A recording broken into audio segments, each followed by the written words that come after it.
tu ni biblical study niaw chakhat ani nei hiti bin hi chu CRT thila ko lut ho hi setanin zong a ki da pen ho a hi we hi chung chang thui ni ki holim di ai a thila thu ki sei jing ai wanga hi chi thila chu setanin zong a ki da pen hi ding ya ge lai le nui jam lo na so pi te ho ya chu hi tu ni subject a ko na hi pathin di lo pathin hlem hoin a khang a pathin mi te ani thep hla dan ho pathin mi te ni pui mong dan ho i ga amu di ai a pha chom cha kain sei ding a in ke para chei chan ge ingei su ke ke diwa hi pakai mina kain tim su ke ni win ATM channel hong lot na thungai ding le pathin thungai ding ang ki chau si pathin pathina bo han lang pathin lagaw thing in ikil naw le ikipui naw hi he thim thena nei ni dimin longkot e han pi ke taw he o CRT in thila ahin sei hol ai min pha ho hi mas pena ko bru ati jingin bana siwa tikin in kol kang te tikin in thang ting te ai lai le si te kaw te burma gama thila te hi cho na jing khla ma ko na thila igam sungwa hong leng lu no chu hi chila ma dinga thila popular pen chu hi chi kaw te ki ti cho kaw si te hi cho a sei nom pen a phat sia kaw te doi te si te ti na hi cho ngan he ki but pin inga ngai twa hi le ni chi thila se ho hi bible amu thei yong kha cham lo he na pathin thwa pa na mu do ding jong lo ai wanga chu i pathin pawin ko bru le siwa ho cha hin so le hi si te ho kaw ti ho cha man cha ai ho nga thu pun sai ati a chu a lei tul ba khu mingol mi phe ngo khu kaw te bol da na ain dop lu ja athu se ho siu khu amen hallelujah ti jing cho na hi ta bang ta chu cha paule khan si thila ho na phut do no in ya chu ching hulam thiloi satan jong aman num lo chingan hi di in mu do diu cho a thwang thu pi di hoi tan veo ama spena he thim na di wen bible a hi thila pathin ki hop khandan ho ni ve hi ti ben a thila ki ti le satan hi cho so pi to chi chu ni he jing diu chu ya chu satan le ama bana kona hung ki son ha aloi te atil le te ho chu thilai jing hoi amo loi na to na chi sei nai jing a ya chu satan in le si na thil hadinga aman cha pathin lima ahin simowa hi itabanga ki hom khanam bible hi pagans ho pathin tin aki seizin na hi chi hingjing pathin to ketip na nei lo gamdang mi te ho pathin ancient civilization ho la aki hamu cho chi cho pagan god chim ki ti cho ni sa ho na hi ham ai rai le a si ho na hi ham za chum na pagans ki ti cho thila ho na sa khu zat khat ti nei cho na ai le milim pathi na ke tiket in choi sung tum thing tum ai rai le ipi pi hamma pathin ke sim thua na bible pathin di ta pathin thu ta to ke kala dinga sa ku ngki phut do pen chu hi cho aya chu 10 commandment in kitchen ta sei milim pathin sim hi na ti cho na milim ang swa jong bo khumin ke te lo pathin dang nei na ti cho ai le chi milim pathin ho hi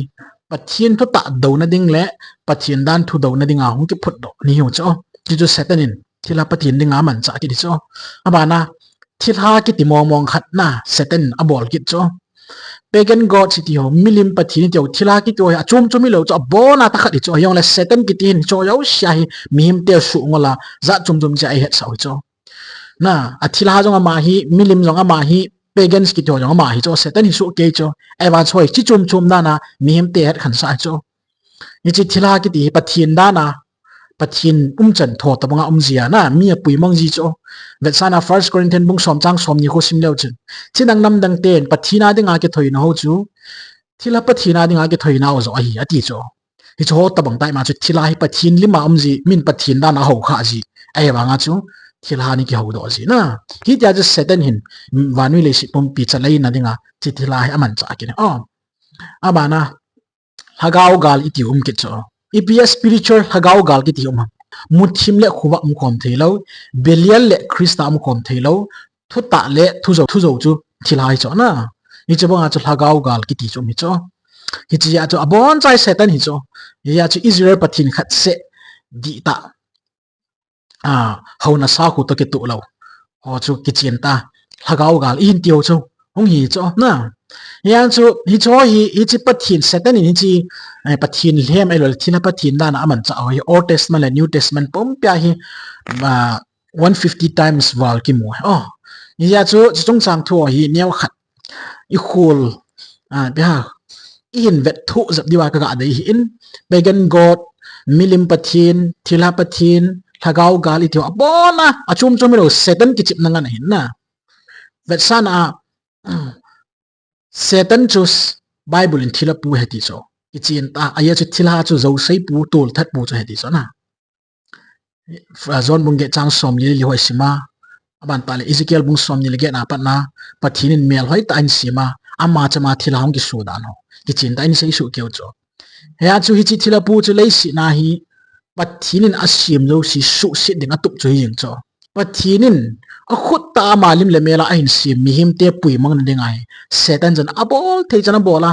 sa khudi lo thila ho na milim ho na bon sa man phu do ngani cho ama ki chip na ngani cho na hi cho chu ngi di ya chu hi chi thu ho hi niaw kha in bet thu di dingo ching khulamin leitula thila a hin dop lu zo si hi Satan in yong aki da pen ho hi dan imu dio chu Bible la Satan in thila man cha ho hi Satan la ding a jong kilit sa pi mam thei cho athwa thu pi cho na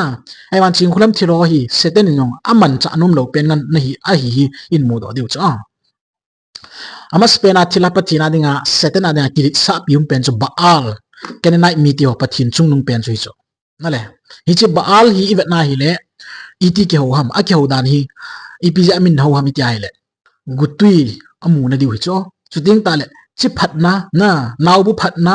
pathin dinga man jiu cho chuting ta la ipiti ni ho jiwam zon than hui no ha ni ho jiu he ti cho na sex fornication za chum chum hai no ho jiu cho number bung som ni langa chang kha pat chang ni chan ho chu simai le ki chen ta Baal pathin ang sunga ki thoina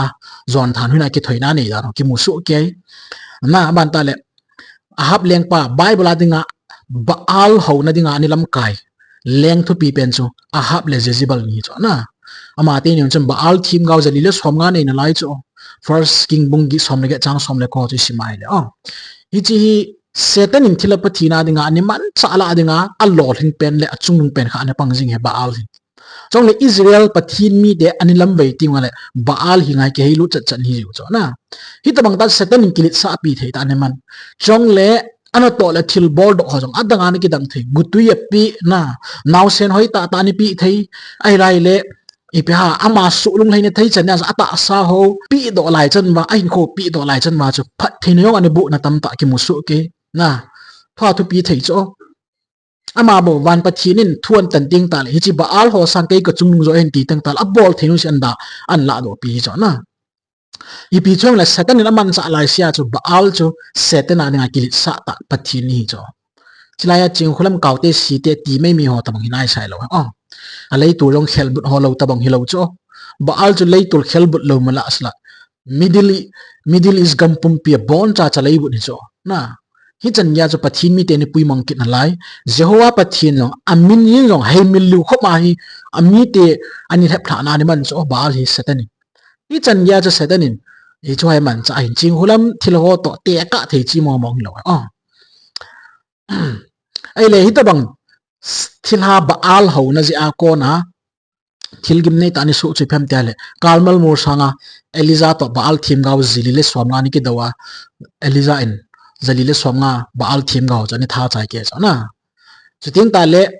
Baal pathin Israel cha ten ani ho ji awa Assyrian ten gal hinga ni kai mang chala second king bung som si chang som la ko simai le na ya chu Assyrian te in Israel te Judah northern le southern bon cha ani tol manga ki patna hi Israel achi bu ni thing ta lo cho tua Israel gama or Israel te original Israel koi ma na mu ta lo de ti san thing sat nei Israel koi ma man koi ma chamo mom lo da ka het hi lawa le Benjamin phungbo hi ana ti san thing nei dom pen heti cho adang tribe CC hi Israel phung thing khat cham ta lo heti cho hi ta bang chuan hi ya chu Israel Assyrian ten ani tol chai wa ke patna Israel hi na sata bahala ho na je wa aphunga chi bu long pan chamang su ke chong le vanu le sikam pum pyam ki the che chona na ya chu holocaust ki ho jang German te khang la ya ani thu pha pe cho ni chen gei chu thil ni lung ngai tu to Satanin thil ha pathin Bible ani man cha oi ana to na sat theran chana khanga a impact mi cho tu chen yai hi ta bang chani chong le hi ta bang ho Israel cha ten ho jiu cho van pathin mit wana bai ta chu Baal ho na chon sit zon than hui no bol ri ngo cho anu mai apasal tium lo na hi da chon mi he mani chon jing jiu cho I chen ya chon si tawam na I ngai to ai le kidang mo mong hi Hosea bung ni chang som na thum ji sim ting ai le Bible in ke chen ta se ama ho in baal a ho ne je un ke ma ai sumil ta we ti cho I chen ya cho Satan in sida bang thila pathin ho ai na man cha in kidang ta a kaute si te kiti mai mai cho hi lo be abana Satan in thila pathin gim nei ta ni za ki chui pam Asira elola astoret kiti ho na chi phat na pathin ma ki cho chong hi chi ko hem tai le Asira kiti baal zinu kiti he ti cho wooden poles I phap thing khu ma ki sim hi cho chi na hi chi Asira hi baal zinu he ti cho chi ting ta le hi chi astoret kiti he le ha pathin jong hi chi ting ta love and sex goddess he ti cho na Jezebel in team gao the legend ani nei cho hi chi Asira le Asira na first king bung som le chang som le ko je sim ting ai ni cho ta bang chani chu ting ta le a ki ho dan hi piti na ho bam religious prostitution and fertility cults tiu cho na muwa mi him te chon sit thanup na pen zon than huina ta sa ki tim lal na pen ai Satanin hi chi thilo hai na man cha a pathin mi te ni pui mang ji cho na muwa yengai to ai la khang khanga hi ta bang thilo hi pathin mi te pathin thua kon agam hlat na diule van pathin do na ani chon thein wa Satan ne man cha jing chon hi cho hi chila adinga religious prostitution te kan banga pay sex worker ki ho na cho ta bang ho ti nai cho ni cho ta bang la chu Satan in Israel cha te la mi ni pui manga sei de nga long gim ba mel silu kho ma hi Israel cha te ni lam vai sa ji cho ngai tu to Eliza khangla ya hi ta bang ta hi ni chon cho hi chala acha pathin in Elijah prophet thim gau hi revival and reformation pro dinga hang san ta ne ko cho hi chi Asira le Asirot ki ho na ji a pathin thu ten a thu ni tan chi pe ham second king bung som ni lekhat chang thwa pa chang si simai le manasen Asira pathin ho na tun do zen thu tan na pathin na satan ni hlun sai ti cho aban ta le second chronicle bung som thum le li chang thwa pa chang ai simai le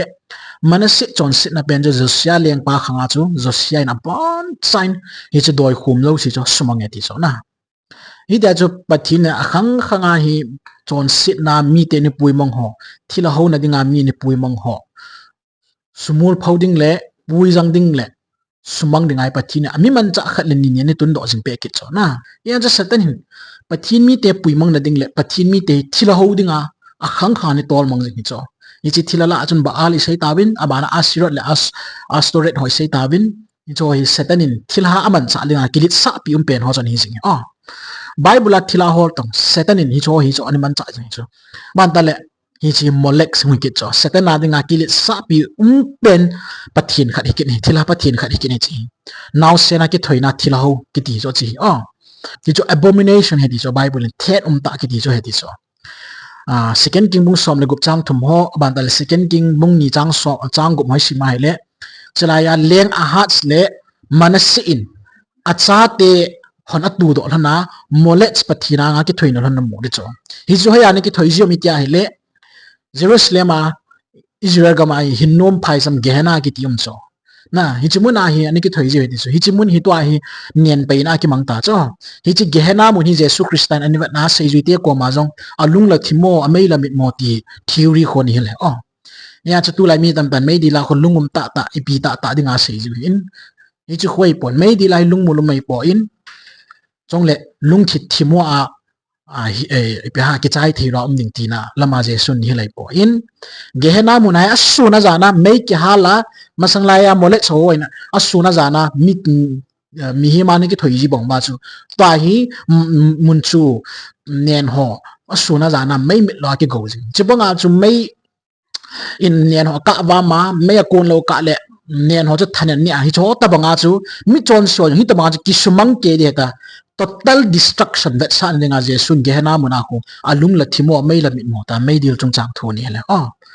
hi chi Molek cpt na ho jiwam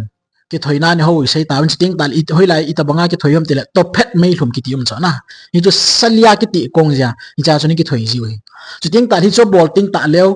khong hi ging ta na voging ji ti cho hi cho ta bang evil nature sial mong ni na khong ki hian ji ti cho man ta le pathin thu tan na akitikin na itabanga molet soho chunga pathin thu ni tan ham Leviticus bung somni chang nya pa changa chen simai le molet singa acha te poc tha su keding ti pathin ki chen ta thu na pi ban tal second king bung somni le thum chang som simai le josiap leng pa in hi chi molet ki hona to phet mai rum cho na sata ani su mangkina na ani bol chiting ta le hi chi manase leng pa in top molets pathin hona in bulu ji hi Israel cha te Babylon na su ni tan lo na hi chimuna cha Daniel aloi ho jang su ani tang tau chula amana Babylon te pathin Marduk and Nebo chi hi amina min thang ka chu in historian Herodotus asaina achu sa Marduk pathin hona dinga temple hi pum changa sana temple ngan ni sim in hi Babylon tia dinga pathin chungnung pen ti nan hin Isagila temple lienta kiti ho ani nei vena bantale ikitu festival kiti ho nei na ya chu Isaiah bung som li lugup chang khat hoi sim tingal bel pathin ang ti ben nebo pathin ang ti ben hi cho ang sunga bo khum sunga pathin thu tan dan ho sei ya chu ji Babylon te pathin chu bana historical impact hi chi pathin ho na je wa Israel cha te ni tu chui pi ham i jai le Babylon hi Babylon te hin juda te Israel gam hi 586 BC kuma final defeated ni bol cho ya so Daniel aloi te yong hi chi muna su la sani kai mong wa Babylon su ani tang wa chimuna chu abon chawa su akai yo si cho Marduk pathin ho sa na dingai training a bol wa Sadrak Mesak Abednego holoi jong Babylon te Marduk pathin ho ni ang amino khial piu chila na ipi ta amino chu Bible am su ke cho hi dia chu anuma hiong le Daniel aloi tem pathina ta sanazar wa Babylon te la a chu miching penal hando ane pango chuna le aye chu pathin dan thu bang ta chon wa hin ku thing tho ta man wa milimang sunga bo khop lo cho compromise a bol lo cho ha sat nai lang thina chan ge tu yong le pathi mina ding cho tuna Daniel aloi ho banga pathin thwa ka din jing di hata tingam mi ja nem ve tu ni jong mi lung hol leng gmf dai thui ka sai sai lo di cho kin lo Israel cha ten Molek ho ja Babylon su tang wa bana Babylon akum som se gi Nebuchadnezzar khut nu ya milima ho wa hi chan ya chu pathin do ni khan wa hagaw lam vaina ne lunga agam pum piu la akhang pum piu tu chan ya pathin mu thei lo am ta hila imu wa Middle East gam hi ipji a hi tabang thil su ham aye chu phat khat lai dinga spiritual battle la dinga one of the most epic place an hi cho thila ne ho wa pathin thim gaw se ne thaw wa chunchung chona vanui pumpi hu do ding pa pathin kel muino Messiah Christa cho amazing ta jong ta san talwa cross ani khat bi awa pathin thim gaw nu kha pen le sol cha nu kha pen Stephen atha zo wa ke pana pathinin Israel ki ti chu ada la tu chanya lagaw thingong nei thei ta lo am ta chula ya chu hi chi gam khu Satan vai hom na mun hi a chamna khupi ki ti wanga chamna ki ti thei lo cho to ai Molek sa holong mai thiu Marduk a holong mai thiu Asirot ki ti ho holong mai thiu ai wanga hi cho chi na lam pi zo sia hi pathin thu do na le pathin mu thei lo dinga lam pial ho jing wa amo hoi thon le amo kilit sa na milim ho na lut kit na lai cho to a jong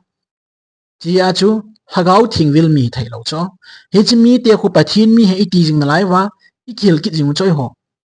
ya chu Molek ho Marduk ho Asirot ho Baal ho akhang khanga anilam vai bonga chu tua ko brule siwan alhap la nung zuya thila thula lung lu ho abon cha I khangu hi pathin to ate ngai moi tele parchi thim gaw ki sadana inam pum pe ong hlepla ku ki te chu kum som ka tun do ding hetai tia pathin no ding dan thuong pi tha etia sung piat sung I tun do wa ku ki nam pum pi ki tung do de pen chu kum som zo atwa hi inam pum pi ki bung butun jing twa hi imu pathin mina ki lem te chu thini ulta pulta nam pum pi chu Satan kon an pi do ji ta cho ya chu twa I society hi vut vai ki su ing cho mi ki da penum jong hiu mi nu jam pen jong hiu an chu achun chung chona I van pau jong ku ki pau he tio pa ga akile ro ki jing na ais thu pi thau ta chu chi chu he thila ho nam mi te ta chi pui ngol ngol jing ne mi nu ja ma jing de Hindu sa ho khuna muwa superstitious belief ane ho thu om lâu lâu say vintin kilim vintin ai mà chú education làm bằng chắc chừng ching thầy na lấy sự thu làm bằng chú discipline này ta chừng ching thầy vậy tuân mam cho ai vàng á religious control ông eating là ông ngồi làm hú kỳ đăng chỗ chỉ ta bằng chú hiểu cho tòa trong hi inam pum piu hi ta san thu đồ long hi lệ iki chay để im và thiên thu ni pi xem tí kỳ gel gu mò mong talo hay ta hin khui man mà imat man ni mari ngai ke lak bana ai chú thila pu chu zo pa he ti he cho pathinen ni chu kitchen ta tu nai he de ti wa kai mina ka hin sei do no mai in Babylon te chun Marduk le nebo cha ho in Israel cha te long hi ta bang chan ho sa win hian lang zong le pathinin kum som se gi zo win Babylon a kon in Israel cha te cha hin pui do ke ta in Marduk pathin chu ima cha hi poi thane hi poi ti van pathina tha nai lat sa ke ta cho na hi cha ta bang chu historical impact a kon ani ki mu do kha chu in abana Egypt te pathin Bible in ani sei kin in ji setanin thilhaman sa ala lang thupi pen kha chei kin in Milcom elo le Ammonites ki do elo Apis ki to hi Egypt te la setan thilhani man cha ho chei ki cho Solomon yong hi chi Milcom mai cham hen siam do cha first king bung son kha chang hoi simai le mantal Apis ki ti bong chal pathin sei na hin na bulgot ti na mantal hi chi ading ai bong no lim ho sim wa bong no sang thum sang li chang ni tha ji cho Exodus bung som thum la ni ho hoi simai le na ita banga cha setanin cho ta bang thilai ni man cha ki ni mantale sin akiti kin mun god abantala asima kiti seria na ni cho ta bang hi even ai le ul khupia Egypt te pathino ani pe etan na abantale hale a si ho na sa khul hem jo so hi vet sana celestial god celestial force god kiti ho na aza za num cho second king bung som na ski chang thumo bang ji simai le Assyrian gods is van pathin za chum chum asini sa akona za chum chum pathin ho no kichin ta sei so ke bantale Egypt kiti ho le Babylon kiti ho hin asini sa ki toy pathina ni housing je wa chu na chot lampang hai ha ta ni lunglu ni cho ai zai bung som ni le si ki chang som na thumui simai le pathinin hi chi asi le khathim asi pathina manga ni sa pathina manga hla pathina mong ho na sata hi chot chung chang dem na thu sei cho hi cho zo si sang chun ke hing jing pathin hi aching le he ka hi ta pathinin na sata aphun do na thu ho sei cho na hi cho ki chin ta ki ma ban ta le New Testament longwa hung tinga le Greek ko le Roman te ho pathin Satan in thilhani man cha ho ki mu ke cho hi cho Daina elo la Hermes ki tiom cha na Daina ki til ha pathin ki ti om cho ex bung som la ko chang som ni le khu simai le pol le dang ka khiang pa tu sim ki moin dang ka khiang pa chun Daina lim ho pathin lim ho sim ji in pol in chi khut a ki simo cho pathin a hi po wai ta hang san ta Ephesus muna phun na thu ki sei cho na chu ting tal ex bung som le li khu simai le pol in keng ngui elo le chat thiro elbai ho su dam ya chu pol chu Hermes pathin na na chu ani sa wa oh good you cho cho tamong tu sim hong chani ki moi chu ting tal Beelzebul na Beelzebul hung ki phung e ti ji long lei tu la chu chim khulam chu ngai tu ai la na nui ja am tai cho amaro na brenga kaute ho gamtin ho seiding Beelzebul po min pha ding Satan po min pha ding ko bru siwa po min pha ding amma tho marenga hi thil hai ki chim ni hi cho ai chu ke wa pathian tu sei ka hi ve ticket men den Beelzebul ki ti thau si pathi na hin chi Philistine te pathi na hin na Pharisees accuse Jesus by Beelzebul power an ki na tam ta ki mu cho aban ta la Jesus proved demon powerless ti ho na Matthew bung som la ni no ha cha Beelzebul chung chang thwa Jesus Christ tu sim hong tam ta ki mu so ke na ne ya chi bet tingai le Jesus Christ in demons le false god ki ho zo si azo a na chu ting ta le Ephesus muna kumzali zen ta daina pathin vai homa chi chu gospel ki pan to pasol cha apol ani Jordan tho ki chin ta ex bung som la kon ha ki mu cho ni zo ta bang hi Bible Old Testament and New Testament a Satan in thilani man cha ho cho ka so pi ti ho pathin man cha kha cha jaw ro hi choi Satan ya bon cha pathin do na ding le pathimi te puilam vai na ding na akhanga ding ani man cha ai chong le Satan ki sun pi ta ho cho choi na Kobru Siva ki ti ho Lakshmi ki ti ho drama ki ti ho Ram ki ti ho Site kaute ki ti ho cho Bible a Satan in khat ve yong min pha kha lo cho Bible Satan in ama pathin lem dinga hi man cha ho hi ama da kilit sa pium pen Satan in asun pen ho choi ta cho nang jong gang leader khat phut le chun na gang leader ho lo chi mit that ding thilgu ding mi sumang ni cho hi chila chu na dei tum pen khat chala na chibanga Satan in adei tum pen ngan hi cho Bible hi chi thila pathin ho hi chi hulam pathin ho hi Satan in khat ve cha min pha kha lo cho Bible hi a chu amai na pathi mi in so le he tian lang gu ki te kong le nei tai tian lang gam tin se yong le ingai do to chnai le Satan in akida ben aman cha num lo pen hoi na lai cho chong le pathin in apum het pha lo pen hoi kit na lai cho imu chana Satan in jong het pha lo ya cho Bible lai cho min ching khulam thila ho jong khat sa ki min pha kha lo pathin in jong het pha kha lo ya cho Bible lai hi cho ho jong anin ki min pha kha lo ri sting ta le hi chi pathin le moi Satan aman cha ani ki chip da noi Bible a kon ga be tin 1 Corinthians bung som chang som ni chidang nam nang ten ki thoi naw chu pathin la ma tu hi in thila kaw siding zo atu he ti cho aman dal sam za le gup chang som thumle sigi simai le acha patheu ki thoi nan ne yun achanu te zo siu thilo hi nga ki thoi na we ti cho na hi zu molex anga Israel cha te ni lam vein ho se nai chiding ta le Satan a to gun strategy ni si mo chi piam nam tin lem na dinga thila pathin da na hung ki si mai ti cho na thila cho pathin da na hin sol ji cho man ta le chi phat na ding ong tip pe phat theina dam theina za chum chum ne ong tip bi cho ai wanga chaina sui pi ni ti ja hagaw wa pathin to ki khan na bu gi len ta si kuma chon sit na moral corruption hi gam sunga lan sa cho ya chu leitul a thila pu yong khonga na nam pumpi ka dam sa din hi na thilo di wa hi nam pumpi la adinga alo pi pen le thu pi pen na kong hlan na hi ta ve pathin no ho na ngai lut na hi na pau jong wan pau hi ta hung ti pyang le thu phang ni cho ya hoi cho ai wanga spiritual apostasy adinga ki chin ta diabolin hi chi thilo ho chain man cha cho ya chu ku ki de chu Satan atup chui pya thu pa paung se wan chu a hoi le ba wanga chu pathin thu to ki khan nai cho pathin thu choi sang nai talo Krista choi sang nai talo Krista tun sot ke pan thu pha mu chi ben le ki nei na dinga hi talo as atup le doi chu thil ha ho hi pathin ai mang chai thil hon thu ta se thil haung ta san thei ji na i ho chui ta chong tuk chu na nam piu na dam diu po wa le ka thu ngai wen ti hieng ta cho na hi ta cha pathin mi te chou na ding le pathin mi te su lum buin na ngai Satan ki ti pa chun na to Sting ta le a reality chui pya mi si thila ho na akona Deuteronomy bung som thum ni chang som na si gi chu sima le pathin hi lo thila ho hinga ki leijun amon he pha lo pathin lima ki sim thu ho chu ya chu malai mi oi ni ba tingai le a het lo ka wai thila ni ho na tam tam cho amon jong molek so ya ho nu mu jong hi lo cho ba lo ya ho nu mu jong hi lo cho a hi wa nga thuil phalo hung lu na hi chun thila thuila ni puilu ji ting da le a het kha lo pathin wa chun a ki lei ji win a ho ji ta we ti cho hi ta bang chu ki chin ta pathin thon ani sei su ke hi in tu nya jong hi pathin na na hi het pathin thu da ne mu ai wa nga thila pu hi hindal hawen iti jingo iki ko jingo chi chung hi ai milimo chunga pathin thu ni tan ho chi pham Exodus bung som ni chang thong pat chang li ajo jong phap isai ta ben Bible chang ga sim le han ke te lo pathin dang nei un ti pathin in ama foundationals of God's law adinga ni pi cho man tal Deuteronomy bung kup chang som li le pa som ngai simai le pathin jon do not follow other gods ati cho pathin thu ke ma ki mu thelo ni phat ka thu to ki khan na ding phat thuil chu zui hi na ti nai cho pathin na nong kile mo so na ai chu ke pathin hi thang sita pathin ka hi ti cho ya chu talung han na hung diu za jing the ti cho na man Isaiah bung som di le ho sim ting ale pathin lim sim thu mi te hi ma cha hi po ve chu la ke pa naw thil ho jong khu phat chum nam poi ti cho